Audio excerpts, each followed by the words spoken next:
Hello and welcome to Curry County. Thank you so much. How many town halls are you doing? This will be, after today, we'll have done 9 since January.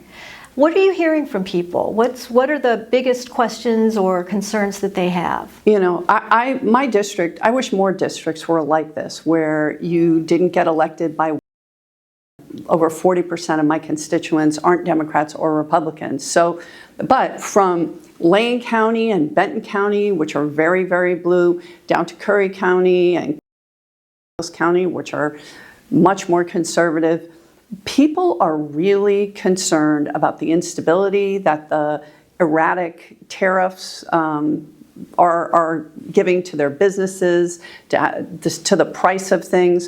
You know, I talked to some wine growers and they said 40% of their business is with Canada, and overnight that ended as Canadians took American products off the shelf. So people are getting affected. There's also great concern about the lack of separation of powers in our government and the overreach of this executive branch. And people want to know what to do. And what I say is, first of all, we have to stop outsourcing our social interactions to social media that has an algorithm that's driven to keep us outraged, to keep us angry at each other, to keep us apart, to put out misinformation. We have to start talking to our neighbors. We have to organize. As a member of Congress, I am speaking up because I took an oath to obey the Constitution, and the founders put directly in the Constitution that there are 3 separate and equal branches of government. I have Republican colleagues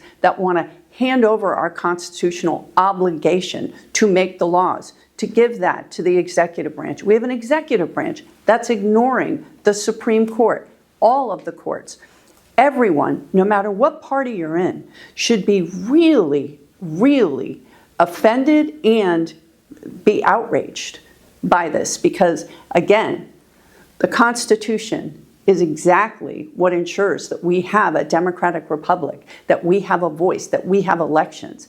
And if those barriers and those boundaries and those responsibilities are being flattened and taken by one branch of government, that hurts all of us. I'm going to bring you to Curry County. Yes. Have you heard about the proposal by the Curry County Commissioners to take over public lands? I have heard about it. And is this legal? What have you heard and what do you know? Here's what I know. This is a proposal. People do want to know, what are we going to do with our federal lands? I am on the Natural Resources Committee and am the ranking member on Water, Wildlife, and Fisheries. And I'm putting forward a proposal so that we can have co-management. I mean, when the federal government fires their foresters, fires the people that are responsible for fighting our wildfires, for making sure that things don't burn, and then threaten to sell our private lands to our public, and threaten to sell our public lands to private interests, we need to do something. So we're working on a potential tribal co-management plan where counties can get part of the timber receipts.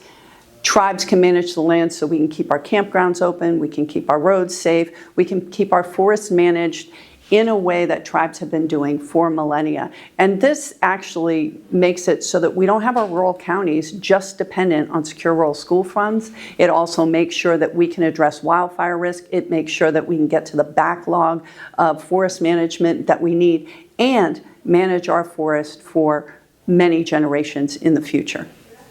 Anything else you want to add? No. I'm aware of time, that's Yeah. why.